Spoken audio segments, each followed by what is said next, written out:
Hello दोस्तों, आप लोगों का आप बीटी चैनल में स्वागत है। अगर आप लोग मेरे चैनल में नए हैं तो मेरे चैनल को सब्सक्राइब कर दीजिए ताकि आप लोगों के पास मेरा वीडियो आती रहे। तो चलिए कहानी की शुरुआत करते हैं। संदीप और अनु आज ही अपने नए घर में रहने के लिए आए थे, पर अनु इस घर में शुरू से नहीं आना चाहती थी क्योंकि उनका यह नया घर कब्रिस्तान के बिल्कुल पीछे था और उनके इस घर के आसपास और कोई घर भी नहीं था। इसलिए अनु बार बार संदीप को ये घर लेने से मना कर रही थी, पर संदीप का कहना था कि इस पूरे शहर में इससे सस्ते दामों में इतना बड़ा घर कहीं नहीं मिलेगा। इसलिए संदीप अनु के बार बार मना करने के बाद भी ये घर ले लेता है। आज का पूरा दिन संदीप और अनु को घर को शिफ्ट करने और घर की साफ सफाई करने में ही चला गया। साफ सफाई करने के कारण आज दोनों बहुत थक गए थे, इसलिए आज दोनों जल्दी खाना पीना खाकर सोने के लिए चले गए।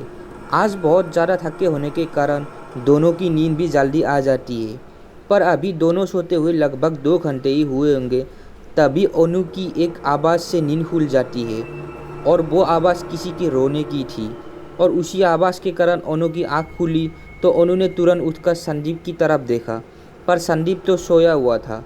पर अनु को अभी भी किसी के रोने की आवाज़ लगातार सुनाई दे रही थी। आवाज़ से परेशान होकर अनु अपने बिस्तर पर बैठकर बस यही सोच रही थी कि इस घर में उनके सिवा और कोई नहीं रहता, ना ही और उनके घर के आसपास कोई रहता था, तो ये किसकी रोने की आवाज़ आ रही थी। पर अनु ने फिर सोचा, कोई भी रो रहा हो मुझे क्या। इतना बोलकर अनु फिर से अपने बिस्तर पर लेटकर सोने की कोशिश करने लगी। पर अनु ने ये सोचकर जैसे ही सोना चाहा तो उसके बाद से ही रोने की आवाज़ अचानक और ज़्यादा तेज़ होने लगी। फिर उसके बाद इन्हीं सबसे परेशान अनु फिर से अपने बिस्तर पर उठकर बैठ गई। उसके बाद अनु ने फिर से संदीप की तरफ देखा, पर वो तो अभी भी ऐसे ही सो रहा था जैसे वो आवाज़ बस अनु को सुनाई दे रही थी, क्योंकि अनु को वो रोने की आवाज़ इतनी तेज़ सुनाई दे रही थी कि वो सही से लेट भी नहीं पा रही थी। अब अनु इस आवाज़ से बहुत ज़्यादा परेशान हो चुकी थी, इसलिए ये देखने के लिए वो अपने बेड से उतरकर अपने कमरे की खिड़की तक गई और बाहर देखने की कोशिश करने लगी कि कौन है जो इतनी देर से रो रहा है। इतना बोलकर उसने जैसे ही बाहर अपने घर के गेट के पास देखा तो उसने देखा उसके घर के गेट के पास एक 25 या 30 साल की लड़की बैठी थी और शायद वो ही थी जो इतनी देर से रो रही थी। पहले तो अनु को ये देखकर बड़ा ही अजीब लगा, पर बाद में उसने सोचा क्या पता इस लड़की को मदद की ज़रूरत होगी, इसलिए तो वो इतनी रात को इतनी देर से अकेली बैठी रो रही है। फिर उसके बाद अनु ने जैसे ही उस लड़की की मदद करने के लिए बाहर जाने को मुड़े तो उसने देखा कि संदीप अभी भी सो रहे थे। तो अनु ने भी संदीप को उठाना सही नहीं समझा और अकेले ही बाहर जाने लगी। उसके बाद अनु जैसे ही अपना घर का मेन डोर खोलकर बाहर गई तो उसने देखा वो लड़की अभी भी गेट के पास बैठी अपना मुंह नीचे कर रो रही थी। उसके बाद अनु तुरंत इस लड़की के पास गई और उसके कंधे पर हाथ रखकर बोली, आप ठीक तो हो। अनु के इतना बोलने के बाद उस लड़की ने धीरे धीरे अपना सिर ऊपर करा और अनु की तरफ देखते हुए कहा, प्लीज़ मेरी मदद कर दो। अनु ने उस लड़की की बात सुनी और कहा, कौन है आप और बताओ मैं कैसे आपकी मदद कर सकती हूँ। अनु के इतना बोलने के बाद उस लड़की ने कहा, क्या आप मेरी मदद करेंगी। फिर अनु ने कहा, हाँ बिल्कुल, क्या मदद चाहिए आपको। अनु के इतना बोलने के बाद वो लड़की अपनी जगह से उठी और अनु का हाथ अपने हाथ से पकड़ा और कहा, तो चलिए मेरे साथ। इतना बोलने के बाद वो लड़की अनु को अपने साथ ले जाने लगी, पर पता नहीं अनु को उस समय क्या हो गया था कि वो भी बिना कुछ बोले उस लड़की के साथ जाने लगी। वो लड़की चलते चलते उसे कब्रिस्तान के गेट तक ले गई। तभी अनु ने एकदम से अपना हाथ छुटा लिया और कहा, ये तुम मुझे कहाँ लेकर आई हो। उसके बाद उस लड़की ने कहा, प्लीज़ आप मेरे साथ चलिए, मुझे आपकी मदद की बहुत ज़रूरत है, मुझ पर विश्वास रखो, आपको कुछ नहीं होगा। उसके बाद अनु को ना जाने क्या हुआ कि वो उस लड़की के साथ उस कब्रिस्तान के अंदर जाने लगी।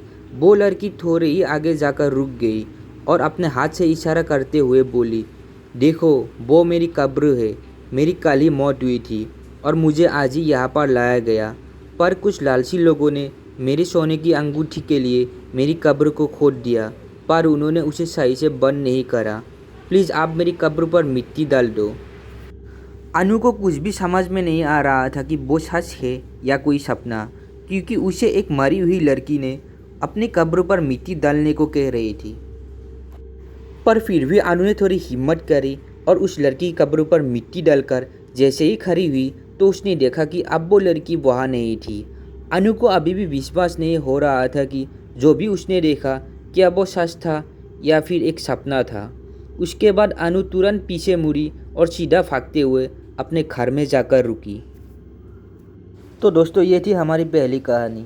तो चलिए हमारी दूसरी कहानी शुरू करते हैं। दोस्तों आज मैं आप लोगों को राजस्थान का एक रहस्यमय मंदिर के बारे में बताने जा रहा हूँ जिससे लोग आज भी बेखबर है। हम में से कई लोग इसके बारे में सुना ही होगा, पर इस मंदिर के बारे में अलग अलग कहानियाँ बनाई जाती है। इस मंदिर के बारे में ऐसा कहा जाता है कि शाम ढलने के बाद इस मंदिर में कोई रुकता नहीं और इसके आसपास घूम नहीं सकते, क्योंकि जो भी इसके अंदर या आसपास शाम ढलने के बाद जाता है तो वो इंसान पत्थर में बदल जाता है। इस बात में कितनी सच्चाई है ये तो आप लोगों को वहाँ जाकर ही पता चलेगा। आप लोगों को इस रहस्यमय जगह का इतिहास के बारे में बताने जा रहा हूँ कि किराडू मंदिर राजस्थान के बारमौर जिले के हाटमा गांव में स्थित है, जिसे 11वीं शताब्दी में बनाया गया था। यह मंदिर इतना सुंदर है कि इस मंदिर को राजस्थान का खजुराहो कहते हैं। लेकिन 900 साल पुराना ये मंदिर की तरफ कई लोगों का ध्यान नहीं गया है, जिसके कारण ये मंदिर गुमनाम अंधेरे में छिपा हुआ है। इस मंदिर में एक मंदिर शिव जी का है और दूसरा मंदिर विष्णु जी का है। इस मंदिर का दीवारों पर कलाकृति बनाई हुई है जो आपको इतिहास की याद दिला देगी। आप इस मंदिर के इतिहास के बारे में बताते हैं। लोगों के अनुसार आज से करीब 900 साल पहले ये किराडू में परमार वंश का राज्य हुआ करता था। उस समय में एक दिन एक साधु अपने कुछ शिष्यों के साथ यहाँ पर रहने आए थे और यहाँ कुछ दिन बिताने के बाद उन्होंने और घूमने का निश्चय किया।